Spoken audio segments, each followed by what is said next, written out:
Assalamualaikum warahmatullahi wabarakatuh. Bismillahirrahmanirrahim. Tabarakalladzi nazzalal furqana ala 'abdihi liyakuna lil 'alamin nadhira.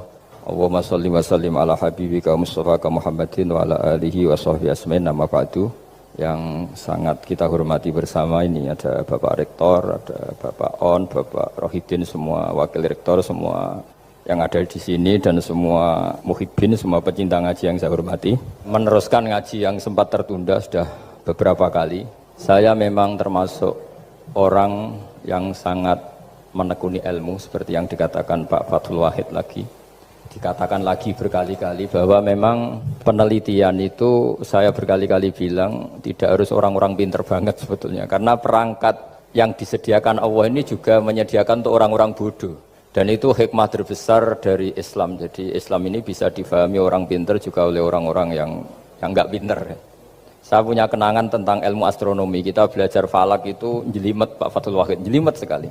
Ketika ada perdebatan misalnya awal Ramadan itu Ahad sama Senin. Saya ulang lagi, misalnya Ahad, Minggu sama Senin. Karena kita ini di pesantren kalau bilang Minggu itu kadang dilarang, harus bilang Ahad. Apalagi kiainya Pak Fathul Wahid di Kudus, Kiai Turehan itu fanatik, itu enggak boleh orang bilang Minggu, harus bilang Ahad. Yang lucu itu ada seorang kiai yang sangat fanatik terhadap Islam, itu enggak mau kalendernya ditulis kenaikan wafat Isa Al-Masih. Karena keyakinan umat Islam bukan Isa yang wafat tapi Sibeh Isa. Itu di kalender Kudus kan wafatnya dalam kurung Sibeh Isa, ya, yang menyerupai Isa. Jadi saking fanatiknya tetap menulis sesuai keyakinan. Saya teruskan.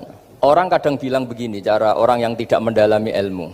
Sama-sama kiai, sama-sama ormas Islam kok beda awal Ramadan, sehingga jadi debat Ahad atau Minggu sama Senin. Saya punya mak-mak ya, kalau orang sepuh itu yang dulu ikut buyut saya. Jadi saya ini generasi kelima, itu orang itu mu'ammar, ditakdir umarnya panjang. Itu bilang gini, Gus, sebetulnya untuk tahu kalender yang benar mana itu gampang katanya. Cari tanggal 15, nanti kelihatan siapa yang salah. Ternyata betul, kalau dihitung Ahad, nanti 15-nya misalnya jatuh hari apa, nanti kelihatan ternyata pas yang dikatakan 15 versi Ahad itu bulan belum purnama. Purnamanya itu di versi mereka yang tanggal 16. Berarti benar mana? Yang Senin kan? Tapi yang versi Senin ternyata betul pas 15 pas purnama. Artinya apa? Allah menyediakan perangkat untuk menguji Senin apa Ahad dengan cara awam, yaitu nunggu tanggal 15. Artinya gini, kata siapa yang tahu itu hanya orang pinter gitu. Orang awam juga bisa tahu. Karena agama ini milik bersama, ya, milik orang pinter, milik yang tidak pinter. Sehingga dalam pola-pola Islam, di antara madhab Syadzili, madhab Thariqah Naqsyabandiyah, itu beliau di antara kampanyenya gini, kata Thariqah Naqsyabandiyah, Thariqah kami ini yastawi fistifadatiha ar-rijalu wasibyan. Popularitas Thariqah saya mudahnya difahami ini antara orang pinter yang sudah dewasa sama anak-anak kecil ini sama. Kenapa demikian? Kalau dalam filosofi kebenaran itu ada pepatah fa innal haqqo adharu min syamsidz dhahirah. Kebenaran itu lebih jelas ketimbang matahari di siang hari. Sehingga mereka dengan mudahnya mensifati Allah misalnya adz-dzahir, zat yang begitu jelas. Kenapa Allah begitu jelas? Karena ulama dulu cara, kalau dalam bahasa pondok mensifati, menstatuskan alam raya ini maujud. Maujud itu ada. Di mana-mana sesuatu yang ada itu ya diciptakan oleh yang ada. Masa Anda ada kok menciptakan yang ada? Sehingga mereka tidak pernah tertarik sama paham komunis, ateis, bahwa alam ini dimulai dari ketiadaan. Pertanyaannya adalah bagaimana sesuatu yang tiada menyebabkan yang ada. Sehingga ulama dulu pinter, sifat wajib itu apa? Wujud. Karena alam raya ini kadung wujud, kadung maujudat, maka Allah harus wujud. Berhubung wujudnya Allah itu wujud penyebab, harus qadim atau harus awal. Masa penyebab datangnya terlambat dulu yang jadi efek dari penyebab itu. Sehingga mereka dengan gampangnya mensifati Allah adz-dzahir, zat yang begitu jelas. Sehingga Imam Sibawayh, ahli nahwu, itu juga mengenali Allah lewat teori nahwu. Beliau bilang, Allah itu siapa? Allahu a'raful ma'arif, zat yang paling mudah dikenali. Nah, sehingga tadi seperti yang dikatakan Pak Rektor, sebetulnya perangkat ilmu seperti tadi menemukan bulan itu diantaranya ditemukan kalau bulan tuh nggak rata itu ya lewat teori gambar, karena sekian jarak punya akibat sekian, punya Misalnya kita melihat gunung kelihatannya indah, padahal di situ ya ada lubangnya, ada pohon yang tertebang, ada pemandangan yang enggak indah, tapi gara-gara dilihat dari jauh semuanya indah. Maka disarankan orang yang baru enggak suka istrinya terus melihat dari jauh, tinggal minggat lah kira-kira. Kalau ditinggal minggat 2 bulan itu mesti cinta lagi itu. Kan fungsinya baru kelihatan itu. Tapi kalau dekat terus tuh mesti sama neknya lah kira-kira gitu, sama mangkelnya. Sehingga itu ya dipakai teori juga dalam silaturahim. Di agama terkenal ada pepatah zuruhibban tasdad hubban. Jadi ya jangan sering ketemu, nanti kamu gampang cinta. Kalau sering ketemu ya gampang bosen lah kira-kira seperti itu. Kemudian teori-teori awam ini dikembangkan. Yang awam, jadi dulu orang menemukan matahari itu besarnya kayak apa, rembulan besarnya seberapa, itu dilihat setiap kita melihat mobil itu jarak 1 kilo masih kelihatan sekian meter, nanti kalau 2 kilo berkurang sekian senti, kalau 3 kilo berkurang sekian senti, terus dikalikan ya kira-kira seperti itu. Kalau rembulan masih kelihatan segede itu berarti kali sekian pengurangan tadi, terus ditemukan. Makanya kita Pak Fathul Wahid yang di pesantren yang memang serius ngaji, itu di situ ada ilmu falak, itu ditemukan sebelum ada teknologi. Jadi kita tahu gerhana itu lamanya berapa, terus yang kena gerhana sisi mana, terus itu dihitung. Karena dari dulu sains, ilmu itu di atas teknologi. Jadi kalau keyakinan kita di pesantren, teknologi itu hanya menyumbang nggak sampai 30%. Jadi orang bisa menemukan pesawat misalnya itu karena melempar batu, kalau masih ada tekanan batu itu tidak akan jatuh. Padahal batu itu tidak ada mesinnya, asal ada tekanan dia tidak jatuh. Terus dihitung kecepatan berapa yang menjamin sesuatu itu tidak jatuh. Hanya ditemukan pesawat, meskipun mau landing harus tetap banter, karena kalau tidak banter jatuh. Itu dihitung, artinya dari sains dulu baru ditemukan teknologinya untuk gimana supaya tetap kecepatan sekian itu ketika mau landing. Nggak boleh pesawat direm, kalau direm ya jatuh karena tadi seperti batu dilempar dia nggak jatuh ya kalau masih ada tekanan. Sehingga instrumen itu ditemukan juga di bab tauhid. Saya punya kitab namanya Hasyiatut Turmusi, dikarang ulama top Indonesia namanya Syekh Mahfud At-Turmusi. Itu beliau cerita, Imam Al-Amudi itu ulama top, tapi dia itu unik, tiap ngajar santrinya itu ngajar matematika, ngajar ilmu eksak. Terus ditanya, sampai muridnya itu ragu, ini guruku masuk surga enggak, ini kiai kok hanya ngajar matematika. Ya kira-kira ngajar, ya seperti mahasiswa jenengan kan, ini rektor masuk surga enggak, ngomong teknik terus gitu loh. Tapi gurunya kayaknya enggak terima, diudhoni santrinya itu enggak terima, karena beliau seorang wali. Murid-muridnya itu bermimpi. Ini penting saya ceritakan, mungkin agak aneh di dunia kampus ya, di bab ini. Kalau dalam teori kita, Pak On itu, mimpi sama nyata, melihat itu otoritatif mimpi. Ini yang agak aneh di ilmu pesantren. Jadi melihat jenengan langsung dengan mimpi itu otoritatif mimpi. Karena mimpi, ru'yal mukmin dijamin oleh Rasulullah sama dengan 46 juz'un minan nubuwah. Jadi persennya itu besar sekali, 46% dari juz'un minan nubuwah, otoritatifnya.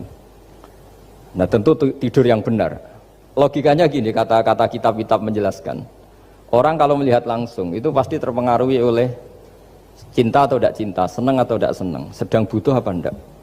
Jadi kalau saya sedang butuh dengan Pak Rektor itu melihatnya dengan penuh harapan. Jadi kalau saya sakit mau mati itu senang lihat dokter karena ini harapan, Rektor nggak ngefek gitu kan gitu. Tapi kalau saya politikus ngelihat ketua partai itu lebih respect ketimbang melihat dokter. Jadi gara-gara banyak kepentingan ini melihat itu nggak pernah jujur gitu. Nggak pernah jujur.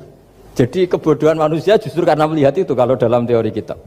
Makanya kalau dalam teori pesantren itu kebalik, anna sunyamun wa idza matu intabahu. Manusia itu hakikatnya tidur, baru setelah mati bangun.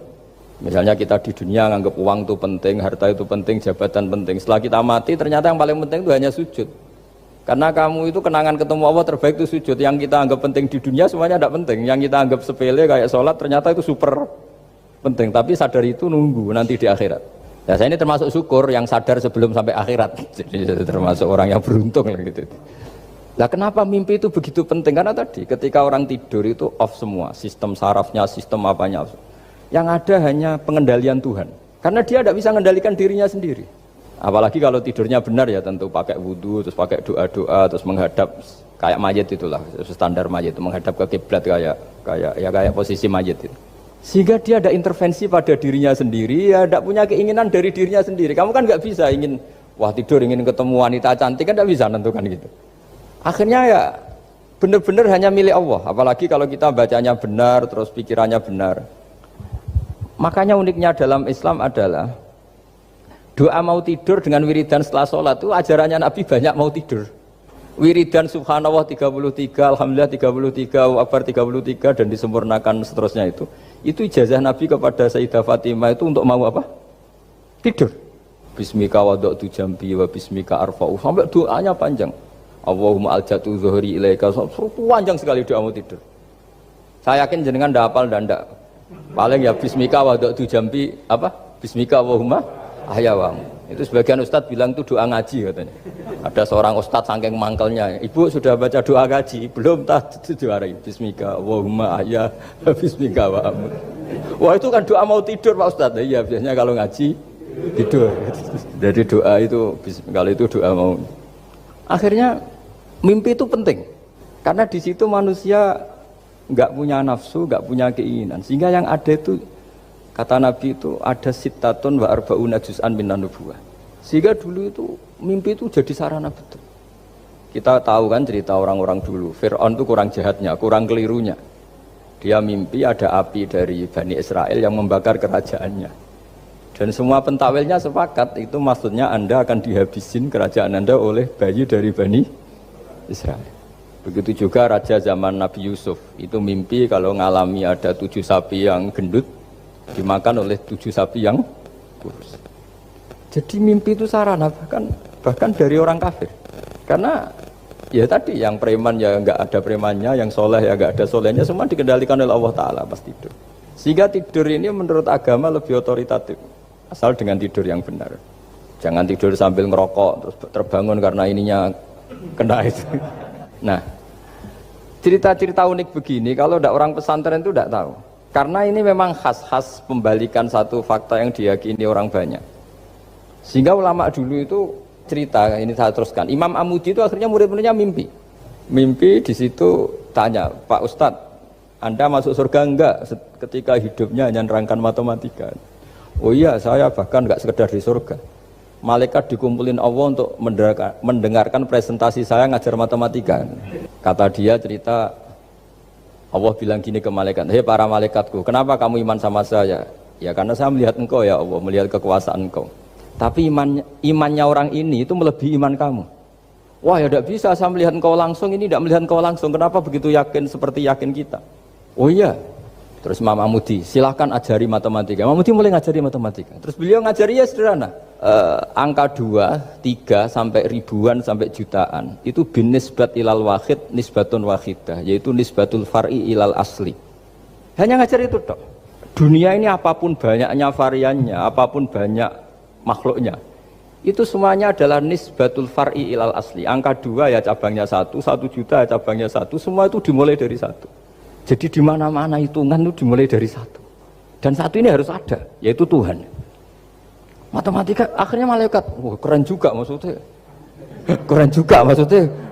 Akhirnya Allah bilang, dan itu didawuhkan juga oleh Rasulullah SAW, tuba liman amana bi walam yaroni. Yang hebat itu imannya orang yang enggak melihat saya.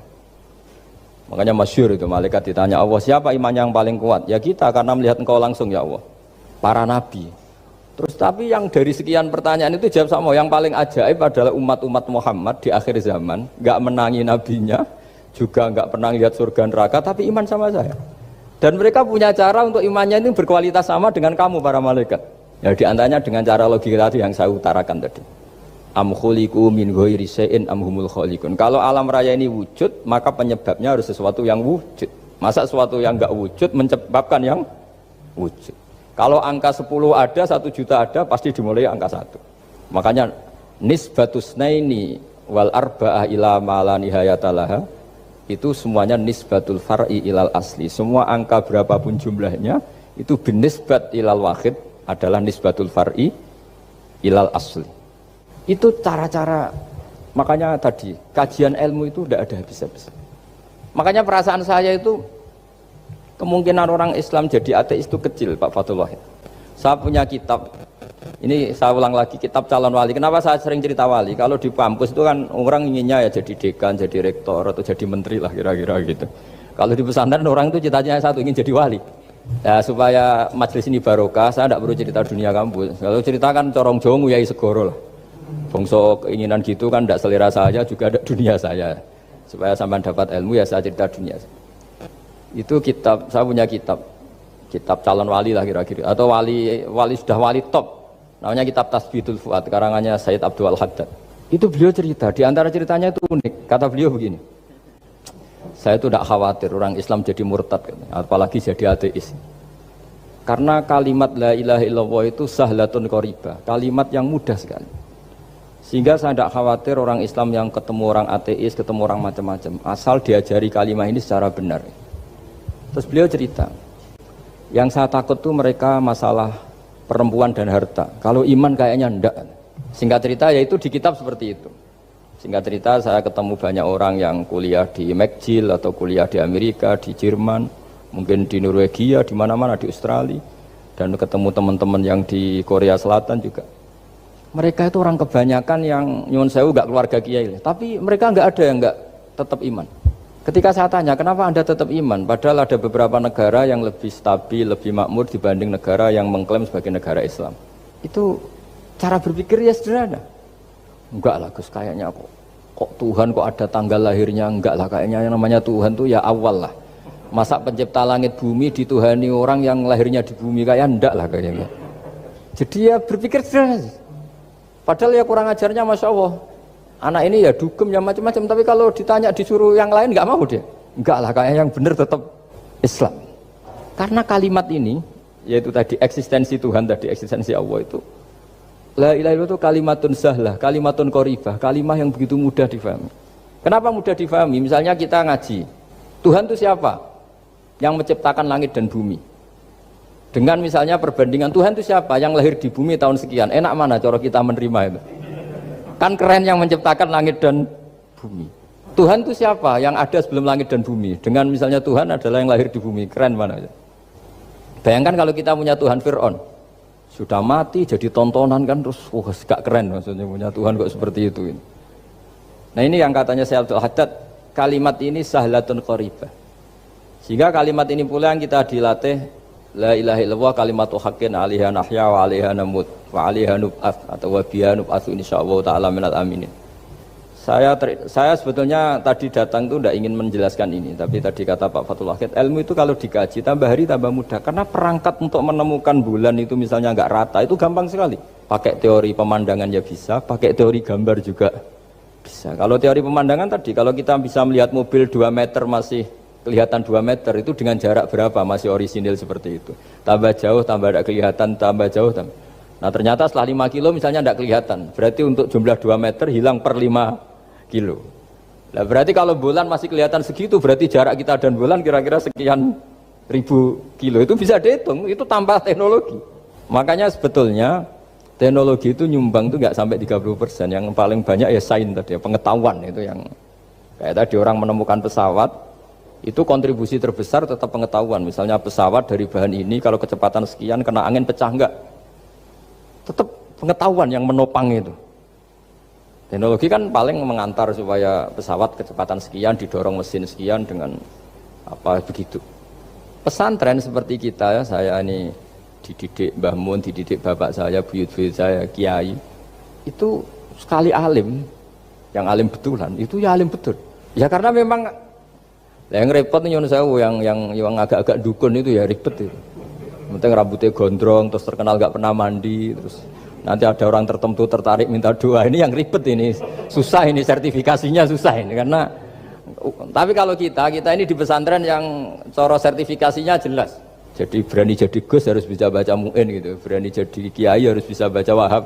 Aturan mainnya jelas kalau di ini. Yang repot tuh yang sebagian itu aturan mainnya tidak jelas. Terus promosinya itu pernah datangi menteri loh, pernah datangi wahai ribet kalau ukuran keren tuh didatangi apa? Menteri atau pejabat. Saya teruskan ya, karena ilmu itu harus menyelamatkan kita sampai di depan Allah Subhanahu wa ta'ala. Nah, ketika kita menyifati Allah itu az-zahir, zat yang begitu jelas. Itu kalau kita kan kok begitu jelas padahal gak bisa dilihat, terus kita sendiri tidak pernah melihat. Tapi eksistensi Tuhan sebagai Tuhan, yaitu al-wajibil wujud, Itu jelas sekali karena nggak mungkin suatu yang wujud diciptakan oleh yang tidak wujud. Kenapa harus awal? Masa pencipta datangnya terlambat? Terus juga harus bako itu abadi atau al-akhir kalau dalam bahasa Quran. Masa zat yang superior kemudian kalah sama yang diciptakan? Berarti nanti ada kekuatan besar yang mengalahkan Tuhan. Ya kan aneh, kekuatan ini dalam kendalinya kemudian Allah kalah kan tidak mungkin. Makanya disebut al-akhir. Allah pasti tidak ada yang mengalahkan. Terus diantaranya lagi disebut qiyamuhu binafsihi. Kalau dalam bahasa Quran disebut al-qayyum, zat yang berdiri sendiri. Gak boleh Tuhan butuh yang lain. Kalau butuh yang lain berarti bergantung pada yang lain. Dan nggak usah jadi Tuhan lah kalau masih butuh yang lain.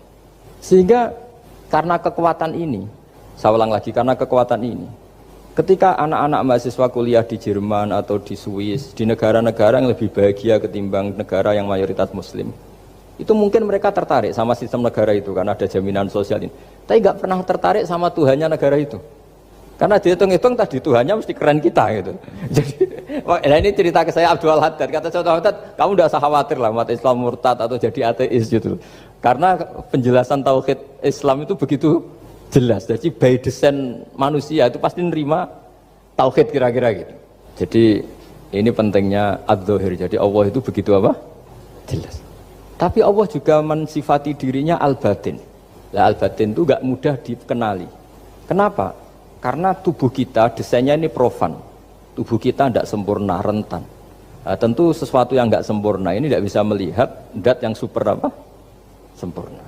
Kita bisa rusak sementara Allah tidak. Nah karena alasannya tubuh kita ini didesain untuk rusak, maka di surga itu keyakinan para ulama orang bisa melihat Allah karena desain tubuhnya sudah dirubah dari desain profan menjadi keabadian. Sehingga di sini terus ada kelayakan melihat. Itu pun tetap min ghairi kaifin walan hisorin, tetap ya bisa melihat, tapi corong Jawa itu kecelok melihat tapi tidak sampai faham.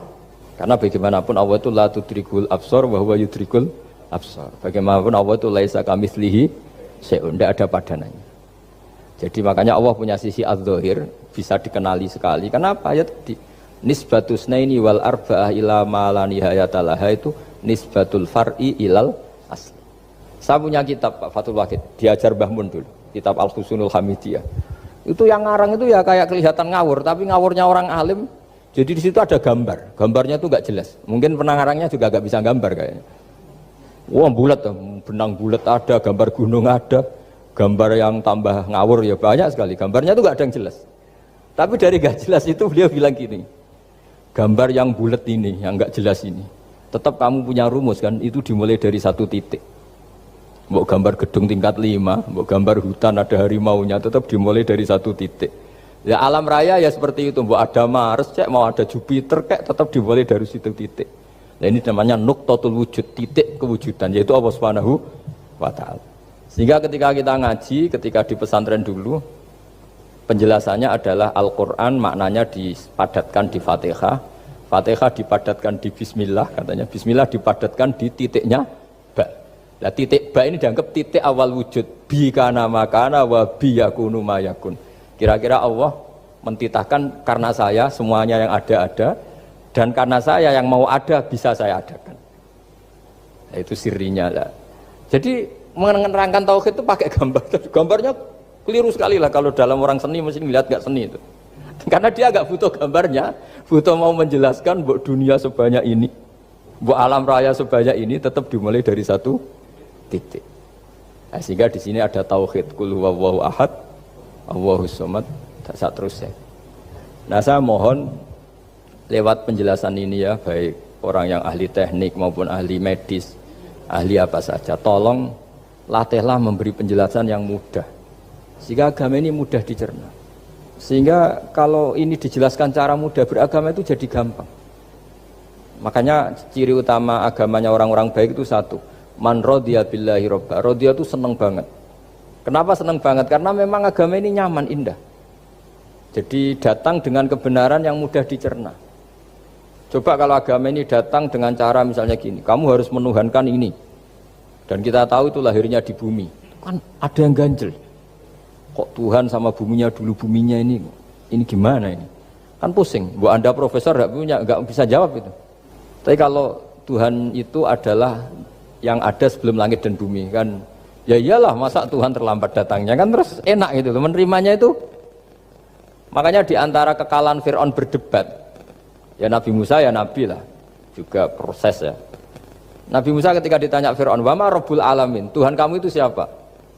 Jawabnya Nabi Musa, Rabbus samawati wal ardi, yang menuhani langit dan bumi. Itu Fir'aun masih bisa ngeles. Saya jalan-jalan kemana-mana, yang dituhankan saya, berarti yang Tuhan ya saya dong. Ma'alim tulakum min ilahin apa? Ghairi, kata Fir'aun. Soal Tuhan kamu di langit, begini kata Fir'aun. Haman dipanggil, Haman bikinkan piramida yang paling tinggi, saya ingin melihat Tuhannya Musa. Musa bingung kan? Padahal kalau naik piramida nanti Fir'aun pun tidak bisa melihat Allah kan? Wong yang Nabi yang kiai aja gak bisa melihat, apalagi Fir'aun. Padahal celakanya ketika dia tidak melihat Allah, dia akan mengatakan Allah itu tidak ada, ribet kan? Itu penjelasan tentang Tuhan ini sebetulnya sudah absolut lah. Rabbus samawati wal ardi, Tuhannya langit dan bumi. Tapi itu gak ngefek, di perdebatan gak ngefek. Yang ngefek adalah ketika Musa bilang gini, Rabbukum wa rabbu abaikumul awwalin, sing nuhani buyutem. Wah kaget pengawal-pengawalnya langsung do iman meskipun secara siron, secara rahasia. Iya, nak Quran pangeran berarti buyute ra di pangeran. Kan pangerane putune berarti buyute. Wah ribet kan? Ya kalau Fir'aun Tuhan, bapaknya tambah Tuhan kan, mbahnya, buyutnya. Akhirnya kata pengawal Quran, geblek tenan Fir'aun. Artinya apa? Kadang argumentasi yang sudah benar, yaitu Tuhannya langit dan bumi kan ya benar lah. Tapi itu tidak ngefek, di perdebatan tidak ngefek. Yang ngefek adalah ketika Rabbukum wa rabbu abaikumul awwalin, yang nuhani nenek moyang kamu. Orang mulai mikir kalau Fir'aun itu Tuhan, lalu nenek moyangnya Tuhannya siapa? Jadi ini seninya, makanya diantara syarat Nabi, jadi Nabi itu sidik, amanat, tabligh, fatona. Fatona itu ada kecerdasan. Dulu Nabi ya sering dibully, jangan kira Nabi itu enggak sering dibully, sering juga Pak Rektor. Jadi ada unta itu kena kudis. Kudis itu ya jenis penyakit menular lah. Nabi dengan teori tawakalnya, Nabi itu punya dua teori, kadang pakai teori tawakalnya, kadang pakai teori preventif. Makanya Nabi pernah ngendikan kalau ada penyakit menular di situ, kamu jangan di situ. Itu pakai teori preventif. Tapi kadang Nabi pakai teori tawakal. Nabi menghentikan la adwa wala tiarut. Tidak ada penyakit menular. Terus orang-orang yang ya usil lah kira-kira gitu. Ada unta kena kudis dijejerkan yang waras. Ternyata yang waras ikut kudisen lah, ikut sakit. Senang orang ini.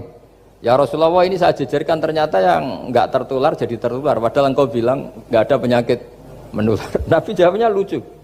Faman a'dal awwala. Kalau yang pertama ini tertular siapa?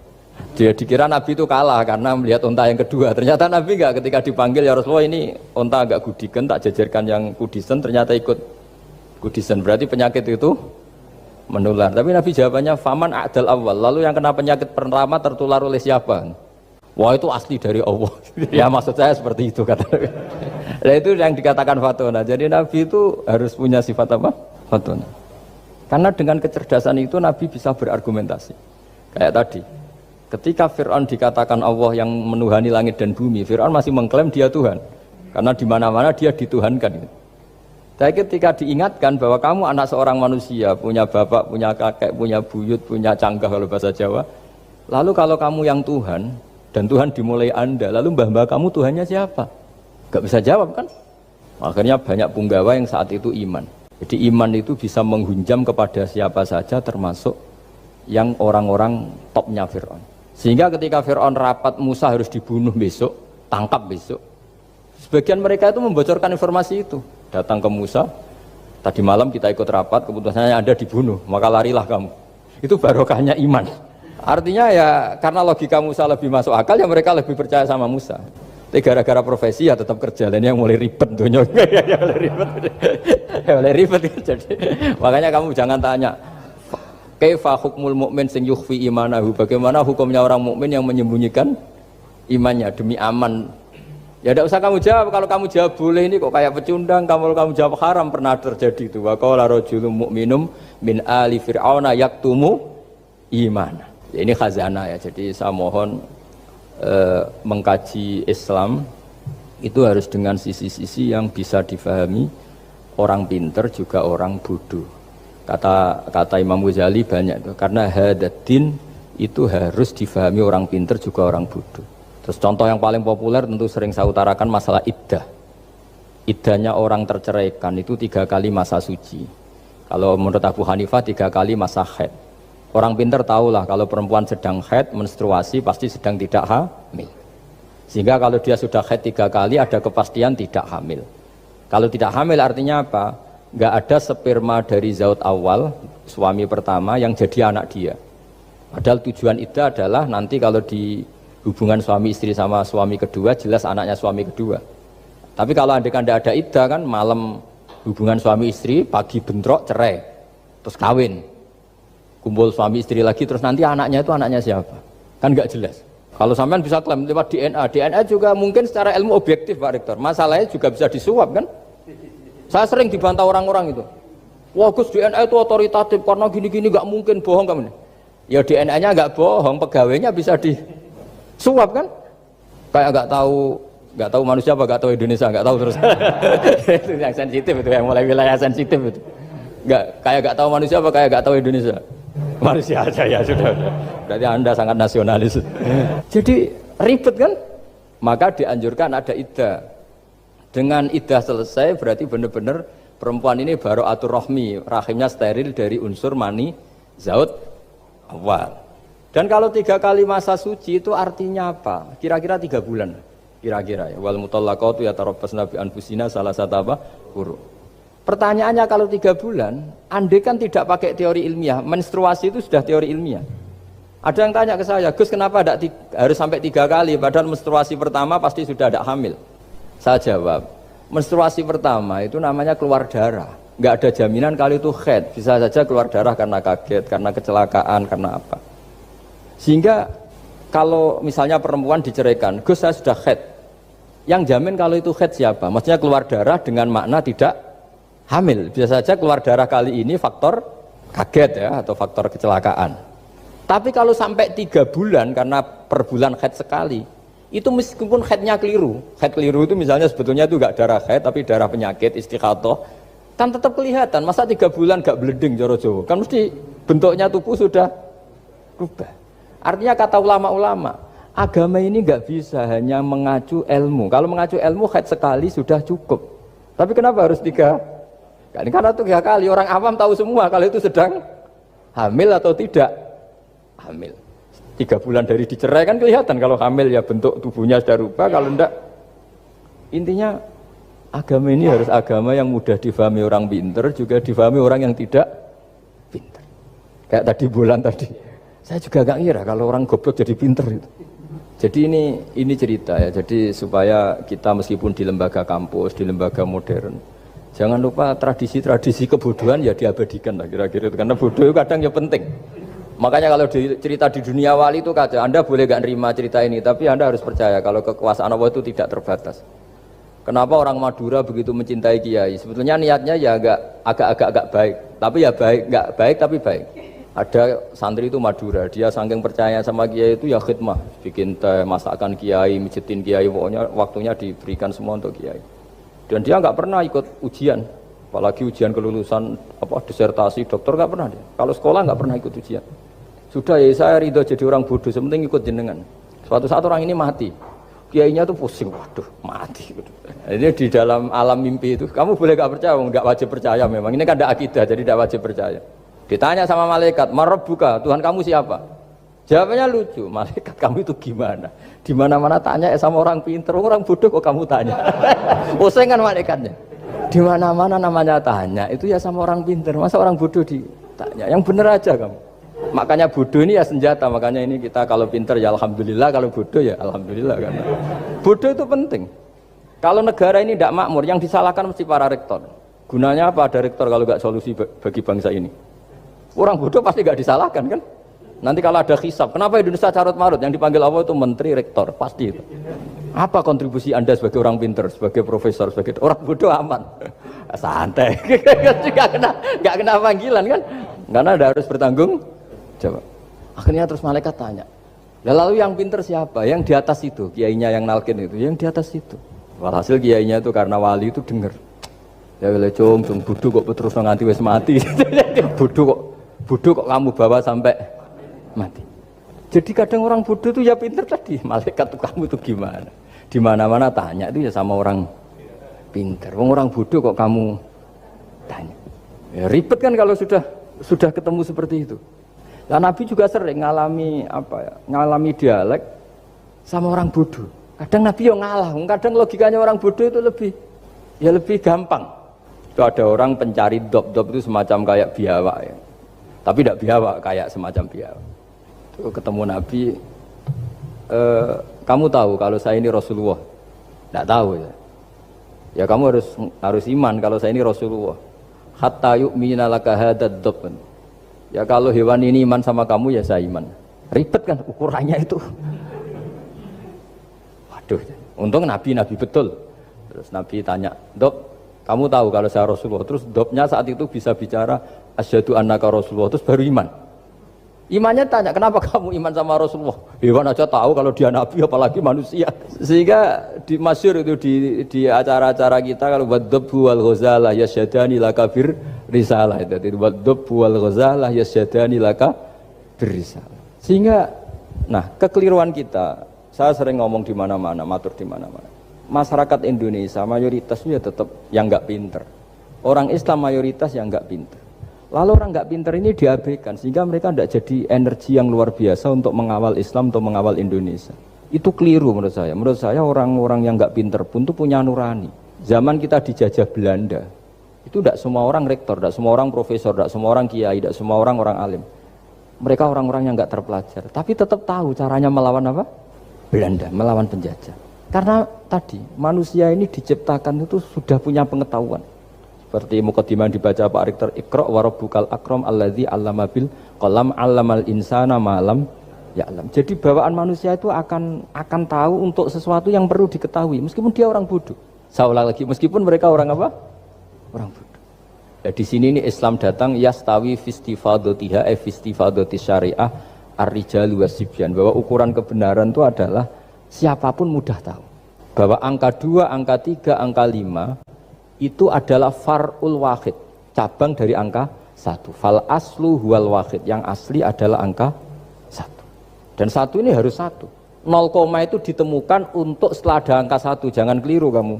Tanpa ada angka 1 tidak ada 0, 0, ada gunanya kalau ada 01. Misalnya ada orang bilang, tapi kan ada 0,5, tetap saja harus ada angka 1. Enggak bisa. Kamu bayangkan 0,5 kan karena ada 1. Artinya apa? Kamu bilang separuh dari 1. Tapi itu pun karena sudah ditemukan aljabar.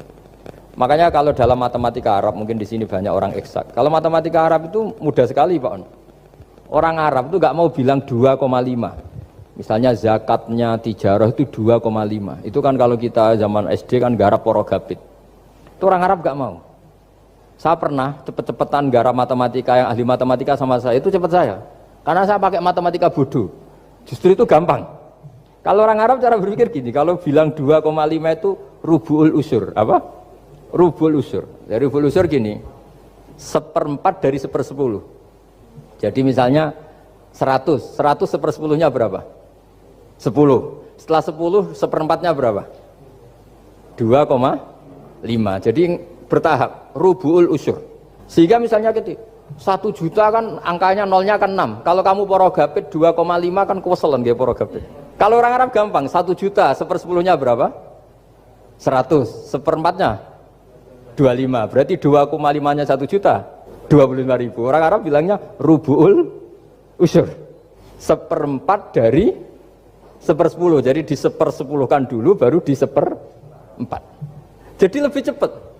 Sampai pakarnya tanya, Gus kok bisa gini? Wah, aku anak kiai ngawur. Saya ini, makanya banyak orang pesantren itu pintar matematika. Sebetulnya matematika yang model, ya sebetulnya kayak agak model bodoh itu. Tapi itu gampang, orang awam gampang.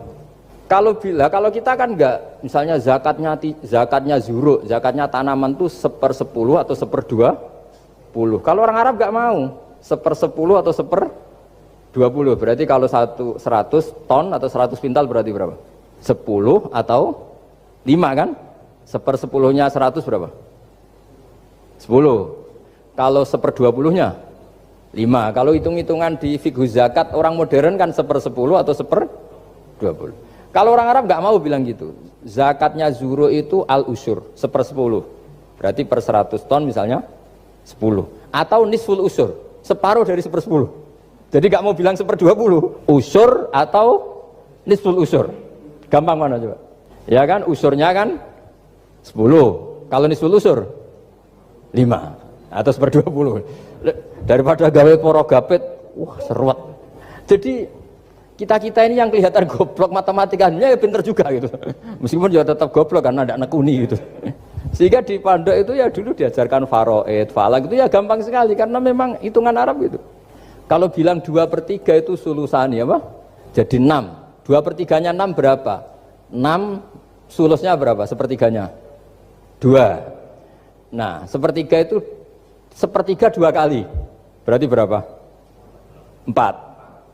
Ya, 6 itu 2/3-nya kan? Pokoknya bahasa Arabnya sulusan. Kalau orang terjemahnya berapa? Kalau orang 2 kali sepertiga apa? 2/3. Sulusan itu 2/3. Nah, itu kalau orang Arab bilang enggak 2/3, sulusani. Sepertiga 2 kali. Jadi 6 di sepertiga dulu 2. Nah 2 itu 2 kali. Berarti berapa? 4. Jadi itu. Nah Quran itu ya kira-kira gitu. Jadi kelihatannya goblok, tapi itu pinter itu. Yang porogabit kelihatannya pinter, tapi tidak pinter. Ukuran orang pinter yang mempermudah yang sulit. Jangan mempersulit yang mudah kan gitu. Makanya saya bilang ini yang pinter yang mana itu. Saya kembali lagi ke tadi. Jadi agama ini datang dengan sebegitu mudah. Sampai matematika yang katanya sulit itu matematika Islam itu mudah sekali karena tadi. Misalnya kalau 1 miliar zakatnya 2,5% berapa? Kan pusing kan? Tapi kalau kamu pakai teori rubul usur 1 miliar, usurnya 100 juta. Seperempatnya 25 juta. Berarti per 1 miliar. Gampang mana coba sama ngomong itu. Nanti ada yang nyeleduk, gampang kalkulator Gus. Ya ribet lagi kan kalau kalkulatornya pas hilang. Atau pas dipakai anaknya belajar daring, ribet kan HP-nya. Jadi ini cerita ya. Jadi seperti yang dikatakan Pak Rekro tadi, sebetulnya ciri utama ilmuwan atau ulama atau profesor atau doktor itu usahakanlah yang mudah itu, yang sulit itu menjadi apa?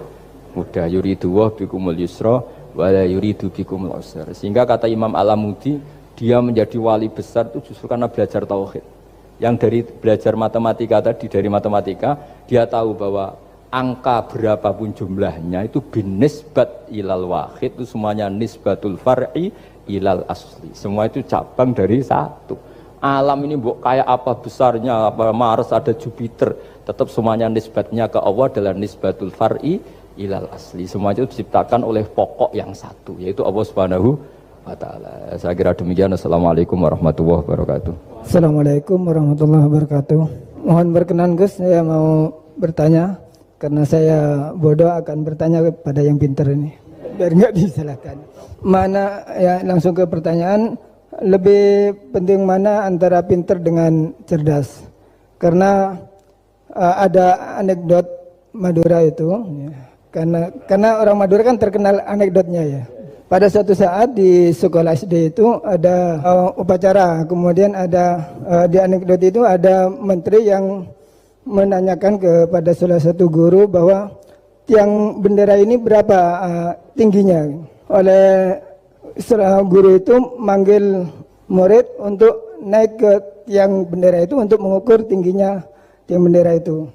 Kemudian sama seorang pejabat itu ditegur, kenapa susah-susah dinaikin tiang bendera itu? Enggak ditidurkan aja biar tidak mengundang bahaya. Dijawab oleh seorang guru tadi, lah tadi Bapak kan menanyakan tingginya tiang bendera. Kalau ditidurkan itu bukan tingginya tapi panjangnya. Nah ini itu kan panjangnya bukan tingginya. Jadi kalau menanyakan tingginya maka harus dinaikkan dulu, diukur ke atas. Nah itu terkait dengan anekdot itu saya bertanya itu ya, penting mana atau lebih utama mana antara pintar dengan cerdas? Terima kasih Gus. Ini karena pertanyaannya anekdot, saya jawabnya juga anekdot. Itu kalau kita di pesantren itu gudangnya, itu kan biasanya korbannya orang Madura, itu kasihan juga sama orang Madura. Itu kalau mereka ketangkep polisi ditanya, sudah tahu ini pelanggaran, tahu Pak? Kenapa tetap melanggar? Gak tahu bapak di situ sih. Jadi itu kan cerminan pikiran kita semua. Kalau gak melanggar itu bukan karena takut aturan, takut ketangkep polisi. Sudah tahu kalau pelanggaran, tahu pak. Kenapa melanggar? Gak tahu bapak di situ. Ribet kan? Nah, tapi sebetulnya jawaban dari pertanyaan jenengan itu ya sebenarnya Anda pasti tahu lah. Ini kan antara cerdas dan pinter itu mungkin ya pinter itu ya cerdas, cerdas ya pinter. Yang jelas mengetahui sesuatu yang semestinya itu ya kecerdasan, dan mengetahui itu ya namanya pinter gitu. Cuma tadi yang menterinya memang tanyanya ketinggian, di mana-mana yang bentuk tinggi itu ya begini gitu kan. Kalau begini orang sudah bilang bentuk panjang gitu. Jadi ya dalam hal ini ya pinter dan cerdas anak SD tadi yang naik tadi. Karena ya tetap dia memang benar-benar ngukur ketinggian itu, bukan kedataran. Nanti lama-lama ini bukan panjang pak, tiduran. Tapi itu memang di beberapa dunia wali itu dunia yang memanfaatkan kepintaran dan kecerdasan. Misalnya banyak wali yang ibadahnya itu biasa. Ditanya kenapa kamu ibadahnya biasa? Loh Allah itu enggak diuntungkan oleh ibadah saya. Ya sudah, saya ibadah standar saja lah yang wajib-wajib. Makanya di dunia wali itu lebih ngeri guyonannya. Ada seorang wali doa di multazam, ya Allah ampuni dosa saya, ampuni, dan ini tempat mustajab, saya berdoa supaya saya tidak dosa lagi. Itu jawabannya unik. Kalau orang tidak dosa, sifat ghafur saya nganggur. Jadi saya ini ghafur itu pemaaf. Kalau nggak ada yang salah, lalu ini gimana ini? Nggak ada objeknya lah kira-kira gitu. Jadi hubungan wali dengan Tuhan dulu itu ya asik, karena ya memang agama ini datang dengan keasikan. Makanya disebut halawatal iman. Halawah itu nyaman, indah. Makanya Nabi itu kalau mensifati sholat, wa qurratu aini fi sholat, nyaman saya ketika sholat, karena Allah itu jamil, Allah itu indah, sehingga ya nyaman. Loh, saya itu kalau mikir mati itu Pak Rektor itu ya takut kadang-kadang, wah dikubur terus ditinggalkan gitu, ribet kan. Tapi kalau setelah saya ngenangen, dulu ketika saya janin di perut ibu ya nggak tahu cara hidup, ternyata saya hidup dengan cara yang saya nggak tahu. Wong bisnis agak bisa, kerja agak bisa.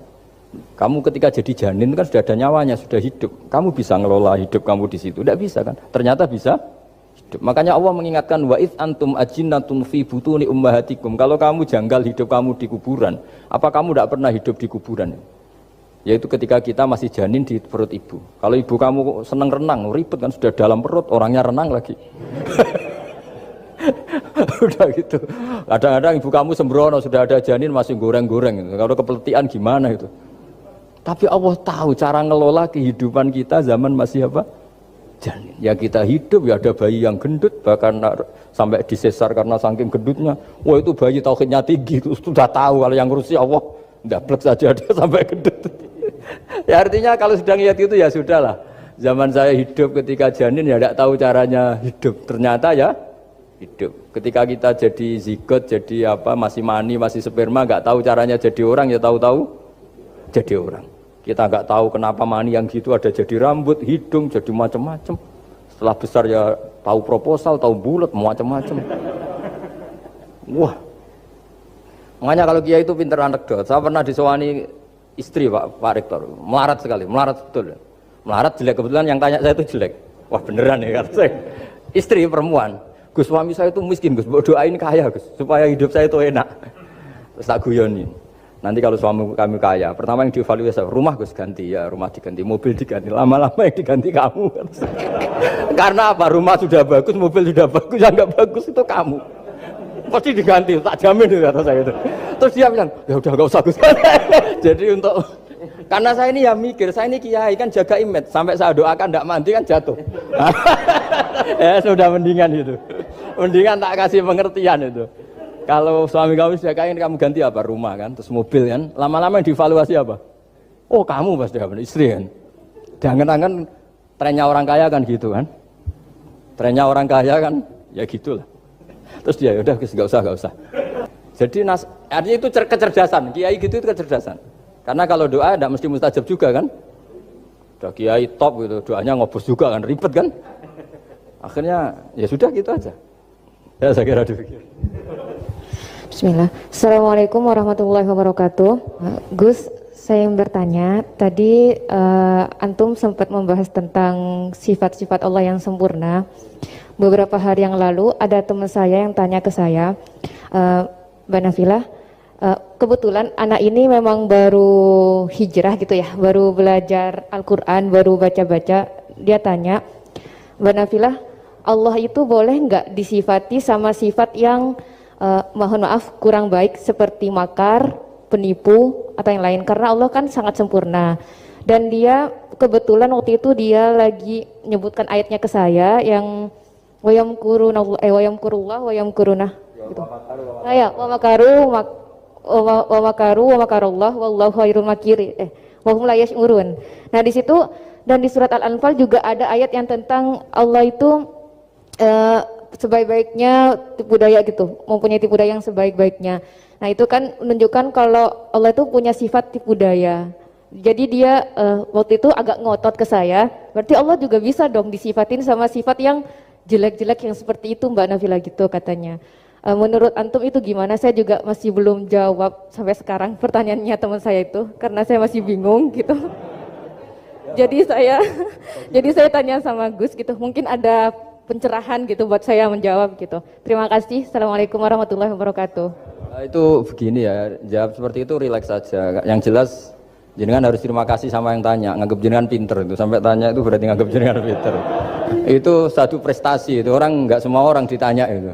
Itu begini ya kalau dalam ilmu balaghah. Makanya saya ini kan pengajar ya, pengajar fikih juga pengajar balaghah, juga pengajar tasawuf, pengajar mantek. Kalau di pesantren kan memang semua itu diajarkan Pak Fatullah. Ini juga dulu mondok di buyut-buyut saya di Kudus itu, di pondok tertua di Kudus buyut saya.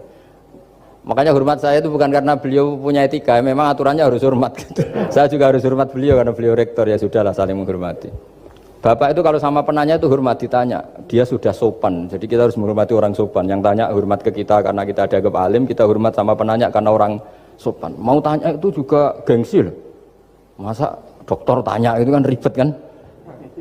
Saya kemarin ditawani di Unisula, masuk dikasih dokter honoris causa. Kenapa Gus gak mau? Saya takut kalau masuk neraka, masa dokter masuk neraka kata saya. Kan ya tidak lucu juga itu. Akhirnya dokter-dokter itu, iya Gus saya udah pernah kepikiran ya. Akhirnya mereka terus mau udah takwa, udah Gus kita harus takwa, kan malu dokter kok masuk neraka. Oh begini jawabnya ya. Semua ilmu itu harus kita pelajari karena melihat sisi ekstrimnya, sisi buruknya. Ya saya ulang lagi ya. Ilmu itu harus Anda pelajari karena melihat sisi ekstrimnya, sisi buruknya kalau kita tidak tahu. Sehingga dengan cara itu kita tahu secara serius. Misalnya nikah sekali gak sah kategorinya zina. Misalnya.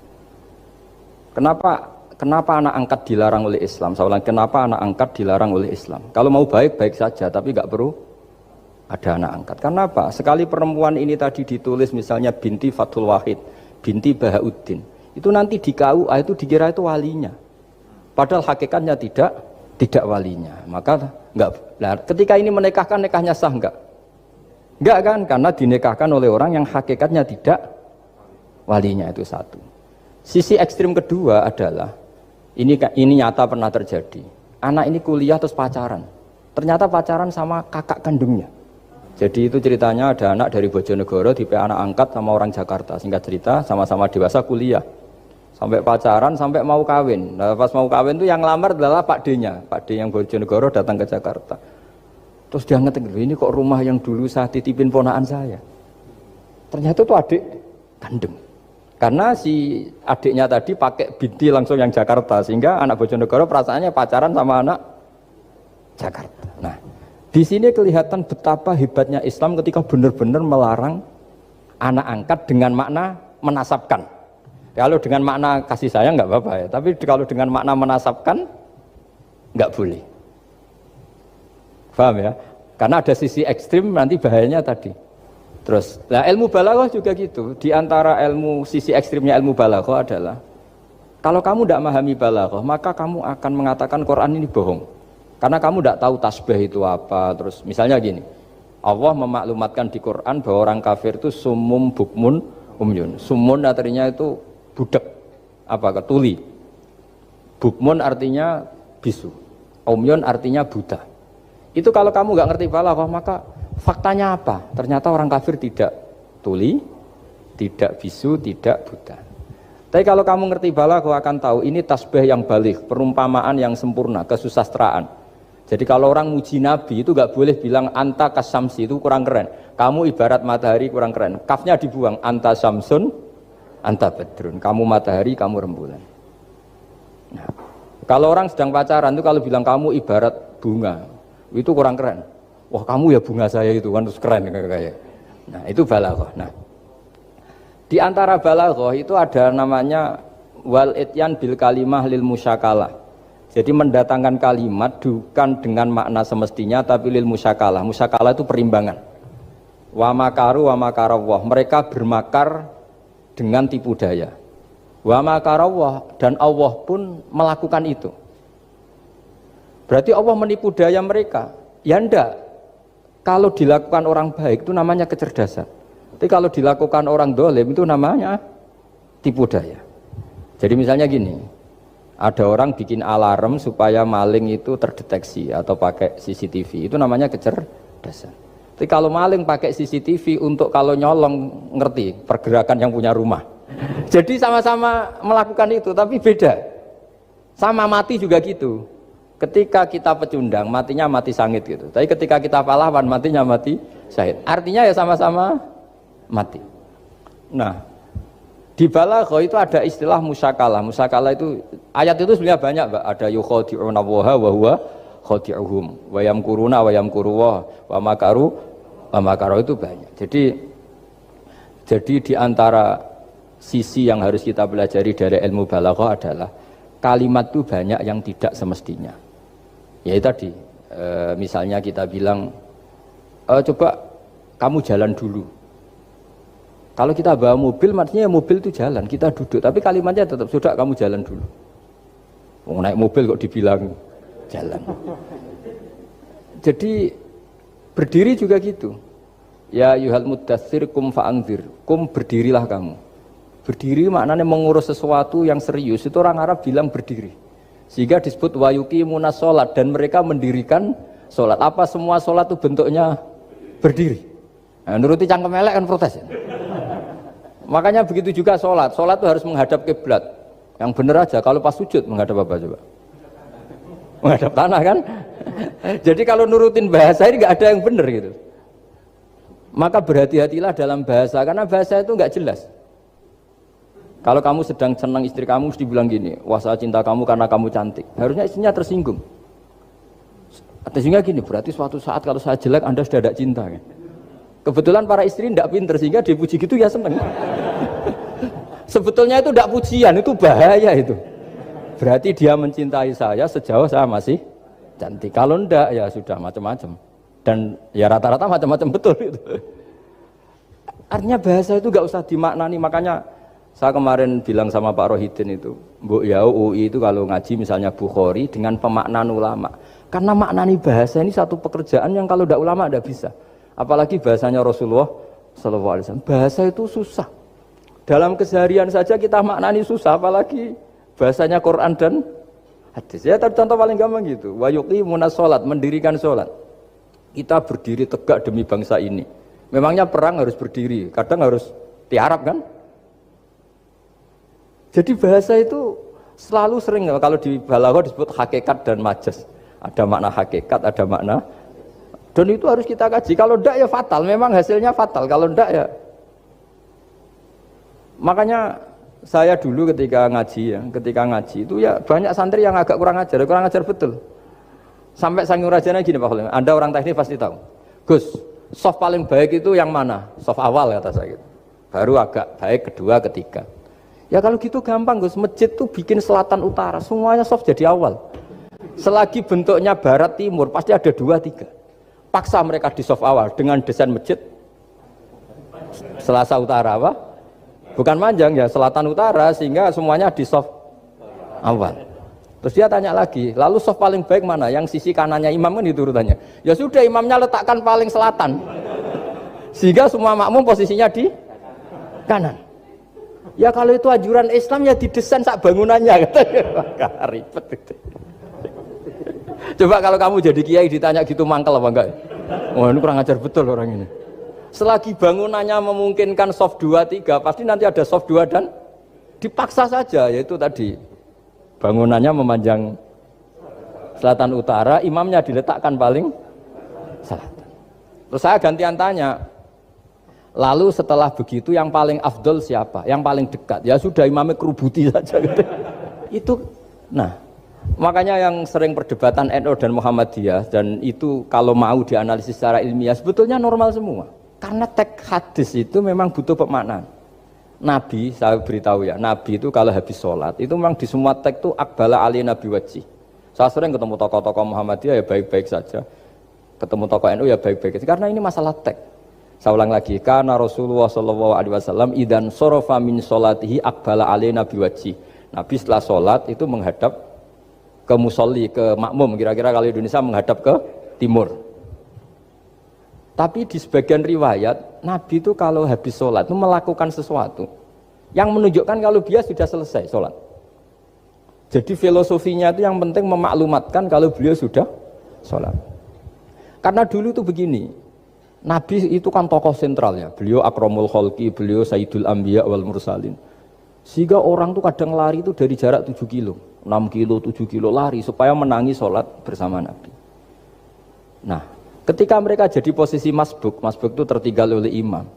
Kalau Nabi posisi tetap menghadap ke barat dengan posisi orang sholat, nanti yang baru datang ngira Nabi masih sholat. Dan kalau kadung makmum ternyata Nabi sudah selesai. Itu sholatnya namanya nggak sah. Karena apa? Mengikuti orang yang hakikatnya sudah ada sholat. Terus semenjak itu jadi ilmu, maka kesunatan bagi imam setelah salam harus memaklumatkan ke hadirin kalau sholatnya selesai. Itu bisa dengan gerakan menghadap ke makmum atau menghadap ke utara atau apalah pokoknya, yang penting jangan rokokan lah misalnya itu. Ya pokoknya itu aja disarah-sarah. Ini cerita pendapat ulama, bukan pendapat saya. Jadi segampang itu ulama. Sehingga ya orang-orang yang alim dari kelompok Muhammadiyah yang lihat NU yang begitu ya biasa, yang alim melihat Muhammadiyah gitu ya biasa. Karena kita ini masalah teks. Apa? Masalah teks. Teks itu mesti orang akan memaknai secara proporsional. Saya berkali-kali menyontohkan kemarin ngaji di Ulil Albab. Wa ma min amin illa wa yukhayyalu takhsis. Tidak ada kalimat umum kecuali terbayang khususnya.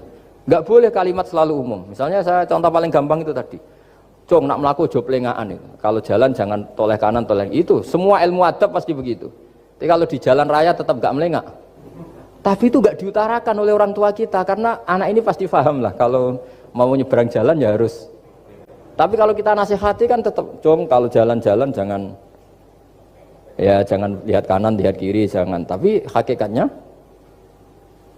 sama. Cong kowe nak sholat sing anteng tuh kan enggak gerak. Wah ya enggak sah, lah tahu enggak rukuk, enggak sujud, anteng aja. Ada ini cerita. Jadi kalimat itu sesuatu yang pemaknanya itu pasti proporsional gitu.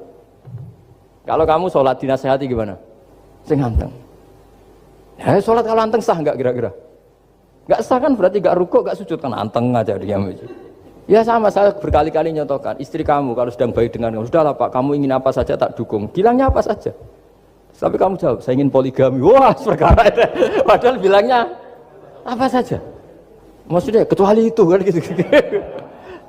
Nah, ya makanya ini cerita lah. Quran itu ada sekian kalimat yang maknanya itu proporsional. Seperti wa makaru. Jadi misalnya gini ya, contoh paling gampang yang populer.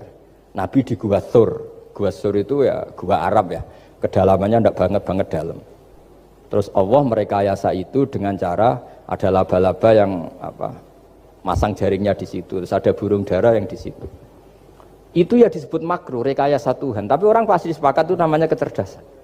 Karena orang kafir yang mengklaim dirinya cerdas, dirinya terlatih, dirinya ahli mendeteksi musuh, ternyata hanya ditipu seperti itu, nggak tahu. Nah karena ini pekerjaan kesalehan disebut kecerdasan. Apa disebut?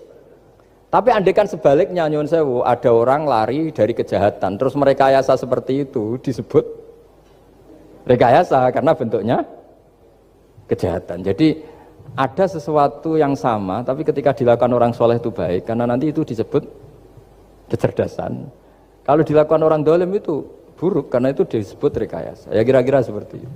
Dari Bapak Kristiano Sulistianto, Gus, bagaimana dengan orang bodoh yang dijadikan sebagai pemimpin? Bagaimana dengan pertanggungjawabannya? Sekian. Begini ya, kalau bodoh dengan makna kita ini kan biasa mengkaji Quran ya, terutama kita yang di pesantren, yang dosen VAI atau siapa saja yang nekuni ilmu Quran. ada sisi manusia itu punya sifat permanen yang oleh Allah disebut wa kanal insanu dzaluman jahula. Manusia itu banget bodohnya kata Allah. Sudah banget bodohnya, banget dolimnya. Sehingga kita bilang bodoh itu sebetulnya bukan ngenyak ya. Ya memang manusia mau tidak mau harus bodoh lah. Teorinya gampang, yang perlu diketahui itu kan banyak. Toh kita harus dititipi ilmu hanya sedikit. Dari yang banyak tahu sedikit itu namanya apa coba? Bodoh kan? Jadi sifat bodoh itu tidak perlu kita hindari banget. Mbok kita sudah alim, sudah alama, sudah apalah, tetap ada saja yang kita tidak tahu kan. Lalu pertanyaannya gimana kalau orang bodoh itu mimpin? Bodoh apa? Kalau bodoh tentang uang ya bagus. Makanya Nabi pernah ngintikan aksaru ahlil jannah al-bulhu. Nanti penduduk surga terbanyak itu orang-orang bodoh. Misalnya ada rektor, menteri, pejabat, gak pernah korupsi. Itu teman-temannya bilang pinter apa bodoh? Teman yang kroni itu bilang apa? Bodoh kan? Oh punya kesempatan, oh tidak diambil. Itu namanya bodoh. Tapi kalau malaikat bilang ini pinter gitu, karena bisa mengendalikan apa? Nafsu. Nah, makanya kalau pertanyaannya gimana hukumnya orang bodoh yang mimpin? Bodoh apa? Kalau bodoh cara mimpin ya memang keliru betul. Wong bodoh cara mimpin kok tetap mimpin. Tapi kalau dia bodoh, nggak tahu caranya korupsi, nggak tahu caranya selingkuh, nggak tahu caranya nggak bener, itu ya pinter itu. Karena Nabi itu yang unik kadang muji itu aksaru ahlil jannah al-bulhu, masyhur hadis itu. Kebanyakan penduduk surga itu orang-orang bodoh. Sampai Mbah Mun tuh kalau guyon ya lebih guyon dibanding jenengan. Kata Mbah Mun gini, aku itu saake hak suar wargane wong-wong bodoh, saake kenaan malaikat. Kan di surga itu orang akan dikasih sesuai keinginannya. Wong desa-desa itu taunya makan enak kan jadah, terus uduk gitu. Terus bayangkan cantik itu ya orang ya kayak gitulah, orang desa rodok melek sidik ya cantik, terus bangir sidik ya cantik. Karena surganya memberi yang diinginkan, akhirnya menunya ya itu saja. Karena dia kan nggak pernah makan pizza, terus nggak pernah melihat orang cantik Pakistan, Turki, jadi seleranya ya itu. Jadi kata Mbah Mun, mulane wong sing pengalaman, jadi kok surgane mewah.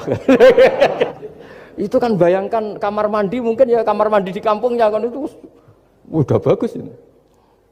Ya saya tidak tahu apa betul begitu apa enggak, ini guyon itu. Nah bodoh ya seperti itu. Jadi kalimat bodoh itu ada bodoh beneran, itu memang bener-bener bodoh. Tapi di beberapa ilmu tasawuf, bodoh itu kadang dipuji. Yaitu tadi aktaru ahlil jannah al-bulhu. Kebanyakan penduduk surga itu orang bodoh ya kayak kita. Kalau kita rektor atau menteri keuangan atau pejabat kok tidak korupsi, itu kata teman-teman KKN kita itu apa namanya? Bodoh kan, ada kesempatan kok enggak dimanfaatkan. Tapi kata orang-orang baik itu pinter. Pemimpin ya gitu Pak Rektor. Jadi saya merasakan jadi kiai. Saya itu nggak suka mimpin. Karena sebetulnya takut kalau orang ini tidak mandiri. Semua kok tanya kiai, semua tanya. Ya kadang orang saking percayanya kiai itu ngasih nama anaknya saja tanya kiai. Padahal bisa baca kitab. Kadang ya dia doktor dari Al-Azhar. Ya kamu itu ngalim kok nama saja tanya kiai, apa memang kamu nggak bisa? Wah biar barokah Gus kalau nama dari jenengan, ribet kan? Ini kan ribet. Akhirnya saya tidak mau, barokahnya tidak mau itu terus mereka mau memberi nama sendiri. Makanya kata bapak saya itu kalau ono imam masjid wis tuwek ngimami terus, itu gak istiqomah hak jenenge, mau digenti. Jadi artinya kalau ada seorang imam masjid tuwek sudah batuk masih ngimami saja. Di satu sisi itu pinter ya, di mana-mana kalau ada yang tua sama yang muda ya didahulukan yang tua. Tapi kalau pertanyaannya itu kalau di bab adab, tapi kalau nanti temanya regenerasi, ini tersangka enggak? Ya saya ulang lagi ya, ada imam tua sudah batuk-batuk. Kalau temanya akhlak dibenarkan, di mana-mana kalau ada yang tua yang jadi imam ya tua. Tapi kalau temanya regenerasi, tersangka kan dia. Lah ini lainnya gimana ini kok enggak regenerasi? Artinya gini, makanya saya bilang kalimat bodoh beneran apa bodoh yang relatif nisbi. Jadi manusia itu seperti itu, makanya disebut wa kanal insanu dzaluman jahula. Di bab adab dia benar jadi imam, tapi kalau babnya regenerasi salah. Makanya kalau jadi pemimpin berkali-kali, makanya benar Indonesia dibatasin 2 periode. Harusnya kalau teori pengalaman, benar mana presiden ketiga sama kedua? Benar ketiga kan lebih punya pengalaman. Tapi kalau dibalik, pakai teori regenerasi, memangnya orang Indonesia hanya dia tok yang bisa jadi presiden. Tapi kalau pertanyaannya, yang belum pernah jadi presiden sama yang pernah jadi presiden, kira-kira mimpinnya tahu mana? Ya kalau manusia itu bisa dibolak-balik gitu. Makanya saya berkali-kali bilang agama yang urusan sosial itu tidak ada pakemnya. Gimana hukumnya orang soleh berteman orang fasik yang dugem yang apa? Buruk. Enggak boleh orang soleh berteman orang fasik, takutnya ketularan. Tapi kalau dibalik, boleh enggak orang soleh membina orang fasik? Boleh, bisa bina kalau berteman. Kamu bisa bina orang tanpa berteman? Enggak bisa. Tapi kalau pertanyaannya, boleh enggak orang baik berteman orang buruk? Enggak boleh kan? Takut terkontaminasi. Tapi kalau dibalik, boleh enggak orang baik membina orang buruk? Boleh, bisa bina kalau berteman. Boleh enggak berteman sama orang buruk? Jadi makanya di sini ini kalau sudah sosial itu ada muktadul hal, namanya kalau dalam pesantren itu. Konteksnya apa? Apa? Konteksnya apa? Makanya sekarang ada Covid itu juga gitu. Wah ini enak copet itu. Polisi nggak boleh nangkap, jaga jarak Pak. Jadi kalau nyopet ya sekarang, kalau maling sekarang. Kalau mau ditangkap saya positif. Itu kan ribet kan itu. Jadi, itu betul benar nyata. Saya kan punya santri polisi banyak Pak. Kemarin saya ke Semarang cerita. Yang cerita itu reskrim, dia kasat. Itu cerita. Kemarin tuh ada Gus maling sudah ditangkap lepas. Itu yang jenis positif. Itu gak ada yang berani nangkep itu. Jadi polisi hanya ngepung tok.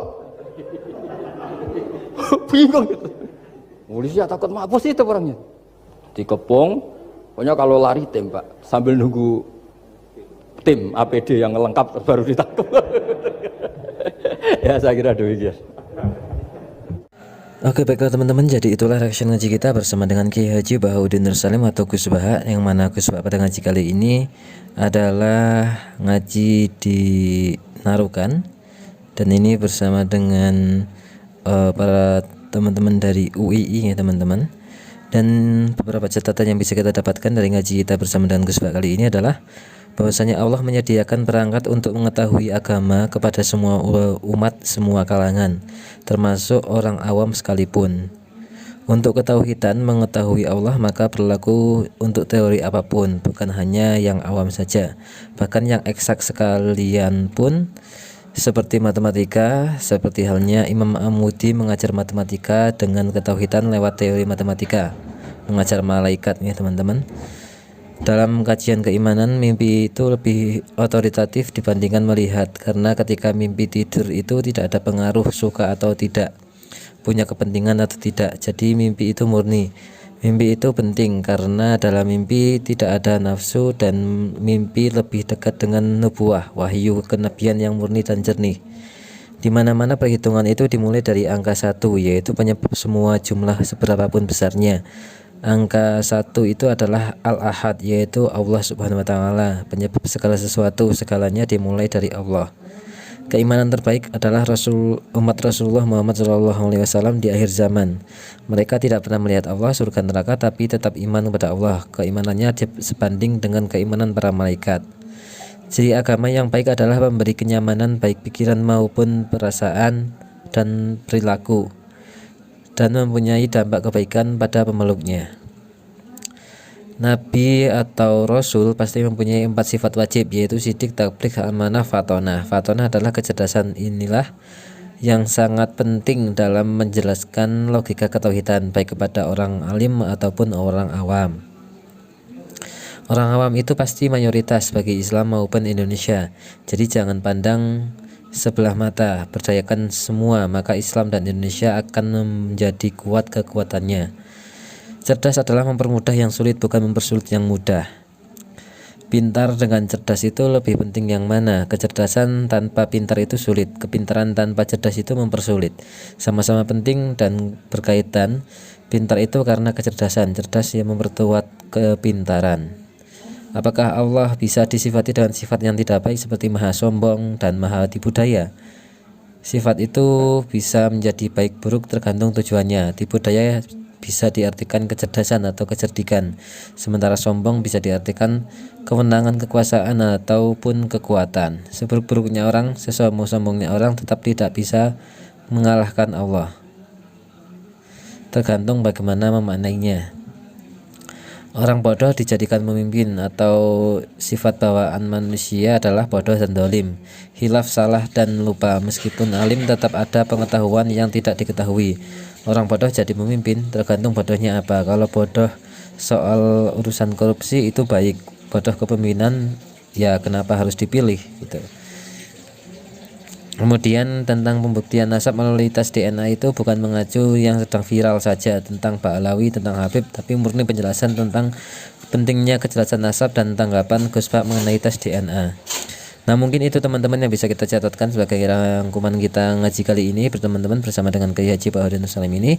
Semoga menjadikan kita sebagai penerima ilmu yang bermanfaat dunia akhirat. Semoga menjadi amal ibadah Gus Pak yang berkah dan berkah untuk kita semua. Amin ya rabbal alamin. Terima kasih. Kita doakan bareng-bareng semoga Gus Pak senantiasa sehat, panjang umur, diberkahi kesempatan untuk terus-menerus memberikan keilmuannya kepada kita semua, dan semoga kita semua senantiasa bisa istiqomah ngaji bersama dengan Gus Pak dan para ulama-ulama nahdlatul ulama lainnya. Amin amin ya rabbal alamin. Terima kasih. Mohon maaf jika kesalahan. Wassalamualaikum warahmatullahi wabarakatuh.